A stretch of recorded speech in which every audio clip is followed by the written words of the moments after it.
স্বাগত বন্ধুরা, মিনুর গপ্পসপ্পর চ্যানেলে আজ শোনাব রমেশচন্দ্র সেনের লেখা মধ্যযুগের কাহিনী রাজার জন্মদিন। প্রথমে ছিল 12 জন রাজবন্দী, প্রত্যেকেই যুবক, সকলেই সম্ভ্রান্ত বংশীয়।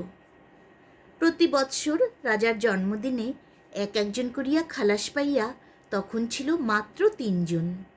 রক্ষীদের সঙ্গে কথা বলিবার হুকুম নাই। প্রকাণ্ড এই দুর্গে তাদের সঙ্গী ছিল তারা নিজেরা, আর ছিল গাছের পাখি, আকাশের তারা, চন্দ্র সূর্যের আলো। পূর্বে রাজবন্দীদের রাখা হইত পৃথক পৃথক কুঠরিতে, কিন্তু সংখ্যা কমিয়া যাওয়ায় এবং এত দিন কারাগারের নিয়মকানুন ভালোভাবে প্রতিপালন করায় কর্তৃপক্ষ খুশি হইয়া তাহাদের একসঙ্গে থাকিবার হুকুম দেন। গল্পগুজব করিয়া, তাস ও পাশা খেলিয়া, দৌড়ঝাঁপ করিয়া সময় তারা একরূপ কাটাইয়া দেয়। কখনো প্রেমের গল্প করে, কখনো আলোচনা করে রাজনীতি ও সাহিত্যের। রাজশেখর মাঝে মাঝে গান গায়, কোনো সময় স্তোত্র আবৃত্তি করে, কখনো বা বন্ধুদের শোনায় তার স্বরচিত চম্পু কাব্য। একটি বৎসর এইভাবে কাটিয়া গেল। একদিন সন্ধ্যার সময় কারাধ্যক্ষ আসিয়া খবর দিলেন, রাত্রি প্রভাতে রাজশেখর মুক্তি পাইবে।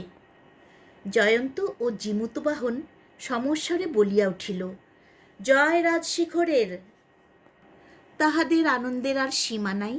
জয়ধ্বনি করিয়া, চেঁচাইয়া, গান গাহিয়া তারা ঘরখানাকে সরগরম করিয়া তুলিল।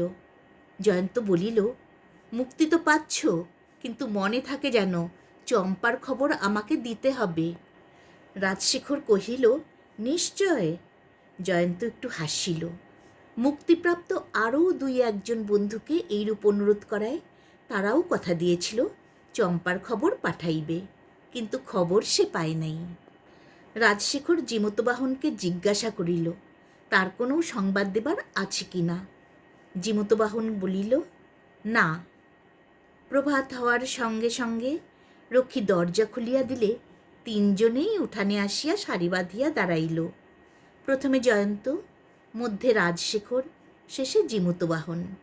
রাজশেখরের গলায় একটা ফুলের মালা। চলিতে চলিতে সে গান ধরিল, নমস্তে সতেতে জগৎ কারণায়, যিনি এই জগতের কারণ তাকে নমস্কার। বন্ধুরা মধ্যে মধ্যে বলিতে লাগিল, নমস্তে। দুর্গের ফটকে আসিয়া রাজশেখর 2 বন্ধুকে আলিঙ্গন করিল। 3 জনেই নির্বাক, 3 জনেরই চোখ আর্দ্র। বাষ্পাকুল কণ্ঠে রাজশেখর কহিল, আসি ভাই। বিদায়ের পালা বোধ হয় আর একটু দীর্ঘ হইত, কিন্তু প্রহরী বলিয়া উঠিল, সময় সংক্ষেপ। প্রহরীরা রাজশেখর ও তার বন্ধুদের মধ্যে লৌহ কপাটের জবনিকা টানিয়া দিলে জিমুতবাহন ও জয়ন্ত পরস্পরের দিকে চাহিল। সে দৃষ্টিতে ছিল গভীর হতাশা এবং একের প্রতি অপরের একান্ত নির্ভরতা। সেদিন আর তাহাদের বিশেষ কোনো কথাবার্তা হইল না। এতদিন তবু ছিল 3 জন, জীবন আজ আরও সংকীর্ণ হইয়া গেল। 2টি প্রাণী থাকে পরস্পরের ছায়ার মতো, গোপন তাহাদের কিছুই নাই। চিন্তায়, কর্মে, সকল বিষয়েই একটা খোলাখুলি ভাব। সকালে ঘুম ভাঙিলে মাঠে দৌড়ায়, দুপুরে সাঁতার কাটে, খাওয়ার পর তাস খেলে, কখনো বা নিদ্রা যায়। জিমুতবাহন চাপা ধরনের লোক। এতদিন নিজের প্রেমের ইতিহাস সে গোপন করিয়াই আসিয়াছে। এবার একদিন জয়ন্তের কাছে সে ধরা দিল।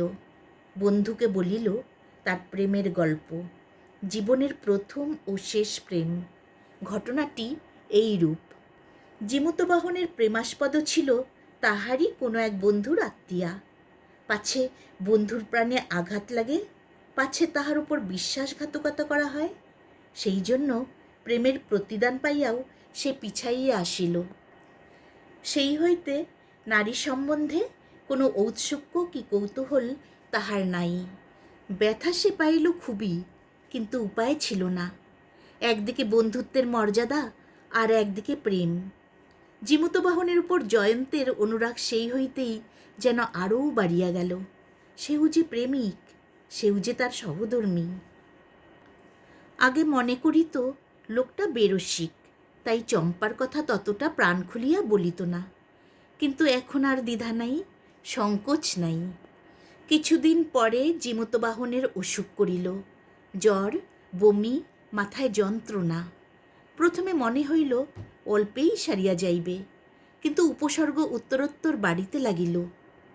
রাজধানী হইতে বিচক্ষণ বৈদ্য আসিলেন। নারী পরীক্ষা করিয়া তিনি ঔষধের ব্যবস্থা করিলেন বটে, কিন্তু বলিলেন ব্যাধি গুরুতর, জীবনের আশা কম। জয়ন্ত জননীর মতো সেবা করিতে লাগিল। বিশ্রাম নাই, ক্লান্তি নাই। নিজ হাতে সে মলমূত্র পরিষ্কার করে। রোগী শয্যা ছাড়িয়া বড় একটা ওঠে না। রাত্রে ঘুম নাই, অনেক সময় খাইতেও ভুলিয়া যায়। তার অনলস এই সেবা দেখিয়া কারারক্ষীরাও মুগ্ধ হয়, পরস্পর বলাবলি করে, এই দৃশ্য অপূর্ব। বৈদ্য তার এইরূপ সেবার জন্য ভীত হইয়া পড়িলেন। বলিলেন, এইরূপভাবে চললে তোমারও অসুখ করবে। কিন্তু জয়ন্ত ভ্রুক্ষেপ করে না। সেবার নেশা তখন তাকে পাইয়া বসিয়াছে। তার শুধু চেষ্টা, কিসে জীমূতবাহন একটু আরাম পায়। বন্ধুর শুশ্রূষা গুণে 2 মাস ভুগিয়া জীমূতবাহন নিরোগ হইয়া উঠিল। পথ্য পাইল। জয়ন্তের আনন্দ আর ধরে না। সে যেন একটা অকুল পাথারে পড়িয়াছিল, এবার তার কুল মিলিয়াছে। জীমূতবাহন কহিল, আর জন্মে তুমি আমার ভাই ছিলে। জয়ন্ত হাসিয়া উত্তর করিল, এ জন্মেই বা কম কিসে। এইরূপ সৌহার্দ্যের আনন্দে তাদের দিন কাটিয়া যায়। তারা ভুলিয়া থাকে অনেক দুঃখ কষ্ট। জীমূতবাহন বলে, এই বন্ধুত্ব আমাদের কারাক্লেশের শ্রেষ্ঠ পুরস্কার। মাঝে মাঝে হয় মুক্তির কথা। সেই প্রসঙ্গ উঠিলে একজন অপরের মুক্তি কামনা করে। জীমূতবাহন বলে, একজন নারী তোমার জন্যে অপেক্ষা করছে, অতএব মুক্তি পাওয়া উচিত তোমার। এতদিন যখন করেছে আরও 1 বছর না হয় করুক, তোমার মুক্তির বিনিময়ে আমি খালাস হইতে চাই না। জীমূতবাহন বলে, প্রেমিকের জীবনে 1 বছরের মূল্য তো বড় কম নয়।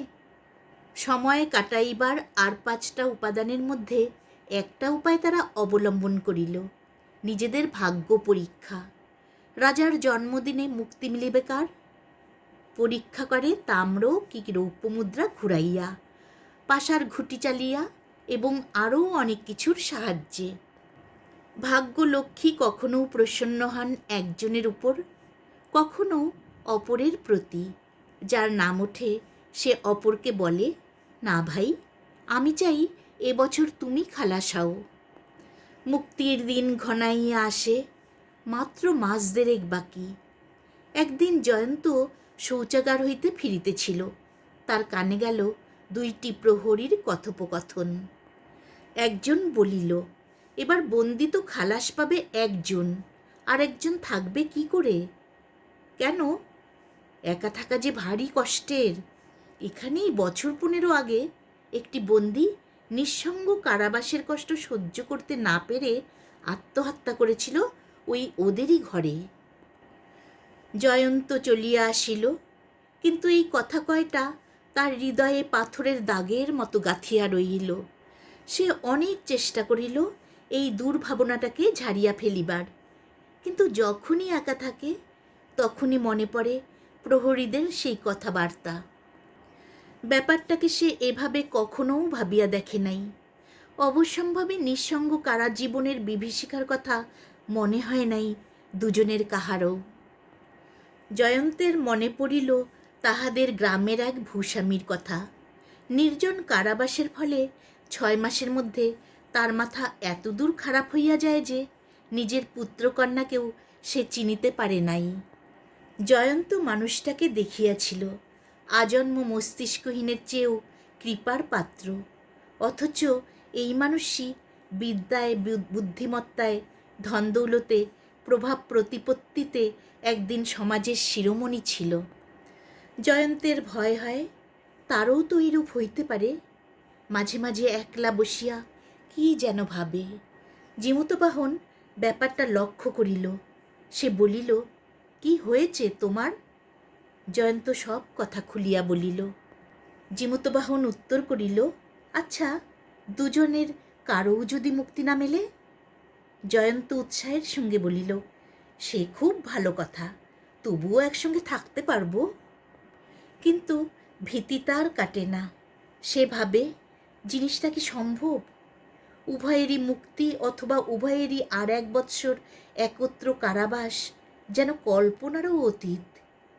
তার এই হতাশ ভাব জীমূতবাহনের মনেও ধীরে ধীরে সংক্রামিত হয়। সেও মনে করে, সত্যই তো, এদিকটা একেবারে উপেক্ষার নয়। একদিন প্রাতে সূর্যকরোজ্জ্বল আকাশে একটা বাজ উড়িয়া যাইতেছিল। জয়ন্ত বলিল, ওটা যদি দক্ষিণ দিকে যায় আমি মুক্তি পাব, বায়ে গেলে তুমি। উড়িয়া উড়িয়া পাখিটা প্রান্তরের শেষ সীমায় গিয়া পৌঁছিয়া বাদিকে চলিয়া গেল। সঙ্গে সঙ্গে জয়ন্তের মুখখানা ম্লান হইল। ওই যে পাখিটা, অনন্ত নীল আকাশে একটা শিশির কণার মতো, সেও মুক্ত, সেও বিচরণ করে স্বাধীনভাবে। ওই পাখির সঙ্গে তুলনায় তার নিজের জীবন। কিন্তু এইখানেই তো ইহার শেষ নয়।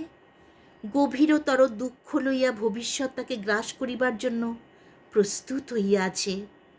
ঠিক এই সময় জীমূতবাহন গলা ছাড়িয়া আবৃত্তি আরম্ভ করিল। প্রলয় পয়োধি জলে ধৃত বাণ শিবেদাং, বিহিত বহিত্র চরিত্র খেদাং। সেও ভাবিতেছিল মুক্তির কথা।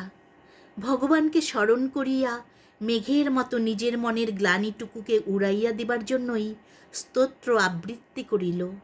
কিন্তু কারও মন হইতে সেই কালো মেঘটুকু উড়িল না, বরঞ্চ ক্রমেই উভয়ের মধ্যে একটা ব্যবধানের সৃষ্টি হইল। সেই হইতে আর তারা ভাগ্য পরীক্ষা করিতে সাহস করে নাই, মুক্তির কথা পর্যন্ত মুখে আনে নাই। সেই অকপট বন্ধুত্ব, প্রাণ খুলিয়া মেলামেশা একে একে সবই নষ্ট হইয়া গেল। রহিল ভদ্রতার একটা বহিরাবরণ মাত্র। সেদিন দুপুরে তারা দাবা খেলিতেছিল। খেলাটা বেশ জমিয়াছে। 2 ঘণ্টা চলিয়াছে, একটা বাজি শেষ আর হয় না। জয়ন্ত একটা বোরের চাল ফেরত চাহিলে জীমূতবাহন বলিয়া ফেলিল, শুধু এ ব্যাপারে নয়, তোমার প্রকৃতির পরিচয় পাই প্রতি মুহূর্তে। কি রকম? তুমি মনে করো আমি তোমার মুক্তির প্রধান অন্তরায়। জয়ন্ত কাষ্ঠ হাসি হাসিয়া বলিল, যাক, নিজের পরিচয় তুমি ভালো করেই দিলে। খেলা আর শেষ হইল না। এই ঘটনা অবলম্বন করিয়া তাহাদের বাক্যালাপ পর্যন্ত বন্ধ হইল। কথা বন্ধের সঙ্গে সঙ্গে সকল বিষয়েই পূর্ব নিয়মের ব্যতিক্রম ঘটিল।